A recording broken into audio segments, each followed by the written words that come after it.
Welcome to the Den, the Dark Entertainment Network. I'm the Gothic Rose, and this is the dark tale of the day. Hello, dear fiends of the Den. I am the Gothic Rose, and as you know, here at the Dark Entertainment Network, this is a channel where the news meets conspiracy theories. It makes babies in my brain, and it comes out my mouth.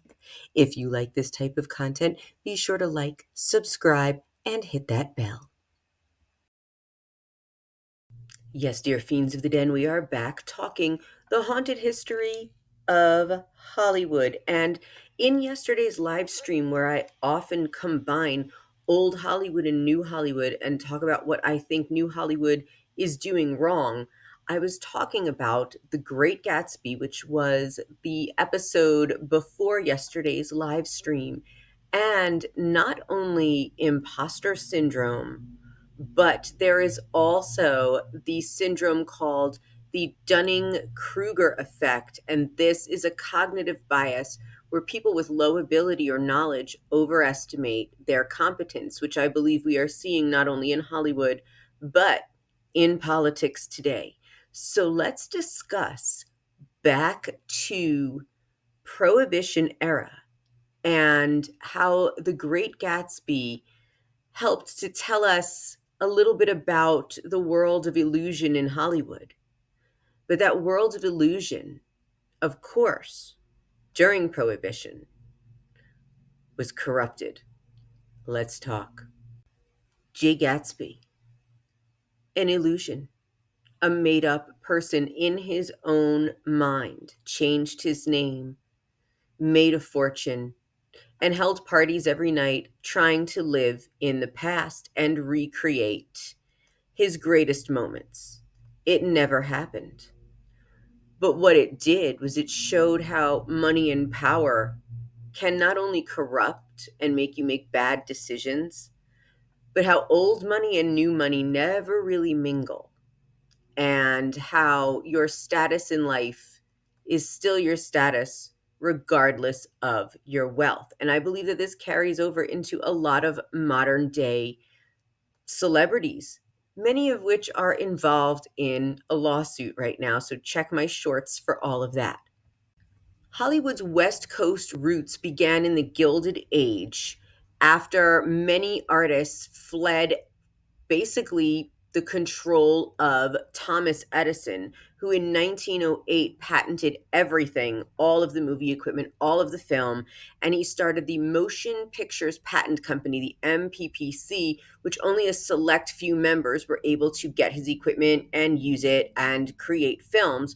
So many stars headed out west, and this created the silent film golden age of Hollywood, and it actually opened up much more space for filming with better weather and different conditions. So it did add to the set and the creation and the illusion of Hollywood. I've spoken about artists like Mary Pickford, Douglas Fairbanks, D.W. Griffith, Oscar Micheaux, and Charlie Chaplin, to name a few, plus some vaudeville actors who made it out to the sunny streets of Hollywood. And by this point, Prohibition was well underway, but Hollywood was always able to party.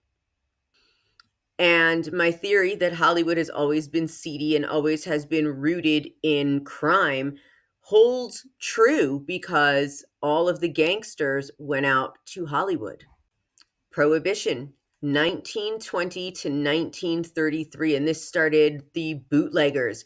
This started organized crime, who was creating barrels and barrels of all sorts of liquor and just distributing them all over the country, mainly to the wealthy and Hollywood for these parties. As described in Great Gatsby, they had champagne during Prohibition, which is pretty incredible to have gotten that into the country because it can only be made in the Champagne region of France. Now, we had the rise of speakeasies, which did often get raided, but what didn't get raided were the Hollywood mansions. And while all of these other people were suffering, going to jail, getting poorer, losing their jobs because distilleries and breweries and bars were closing because alcohol consumption was not illegal, but the sale and distribution of it was. So that's why people were making things like the bathtub gin, like I'd said before. So this is happening to the masses. Alcohol being poured into sewers, being wasted, being smashed. There were the dries and the wets, those for prohibition and those against prohibition. And of course, with the rise of the Great Depression coming, they ended prohibition to at least get that tax revenue back into the United States. So, of course, Hollywood follows suit with watching what these gangsters are doing for them and getting them the liquor, getting them everything that they need to have their lavish lifestyles and parties. So, their way to reward them was to create silent films.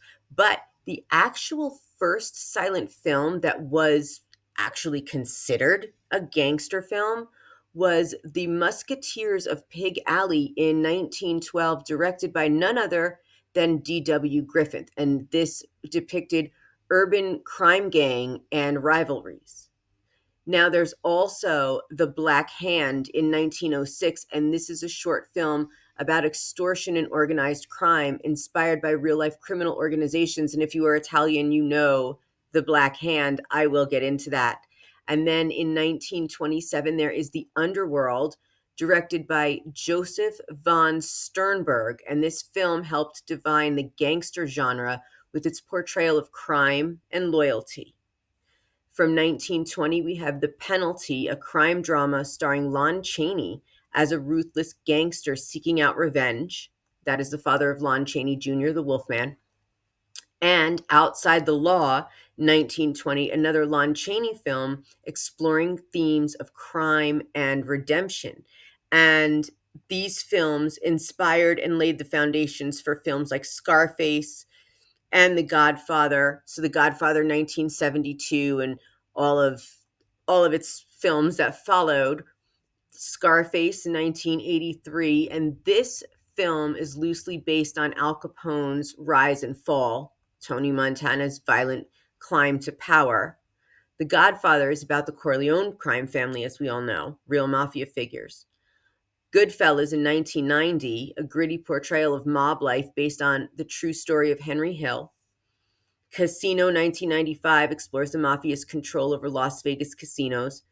And The Untouchables in 1987, directly inspired by Al Capone's reign and the efforts of lawman Elliot Ness to take him down. And who can forget the early 2000s and The Sopranos and what a big deal that was. And then they tried to bring The Sopranos back with mob wives and make it a trend on TikTok. And if you're not Italian, don't be doing the mob wives thing. We're not having it, especially those of us from New York and New Jersey. I don't speak for everyone, but maybe a lot of us.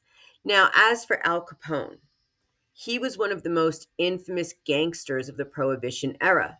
He was born in 1899 and rose to power in Chicago, running illegal alcohol operations and controlling organized crime. His influence was immense, but his violent methods led to his downfall. In 1931, he was convicted of tax evasion and sentenced to prison, eventually serving time at Alcatraz. He died in 1947, suffering from complications of syphilis, where he would just fish in his swimming pool. So Al Capone's life has inspired countless films and books and TV shows, and you can see his old cell at Eastern State Penitentiary and how lavish it was for the 1930s. He had a radio, he had a rug, he had a lamp, he had a couch, he had his bed. But of course, he was miserable because he did not want to be in prison. See, when you go back to the beginning, you start to understand why things are the way they are now. Hollywood was first built on artists wanting creative and artistic freedom away from control. But then, when the government stepped in and started to control everything, they found ways around that because they didn't want to give up their lavish lifestyle, just like the rich old money. But old money were almost quieter than the new money celebrities with their wealth. But with that, we continue the haunted history of Hollywood because it is so very interesting and so very rooted in crime. See, when you go back to the beginning, you start to understand why things are the way they are now. Hollywood was first built on artists wanting creative and artistic. And if you have any tips to share, please email me at welcometothedenpodcast.com. If you'd like to be a guest, let me know. You just must be 21 and over. And my dear fiends of the den, if you enjoy this content, please like, subscribe, and hit that bell. And thank you always for joining me here on the Dark Entertainment Network.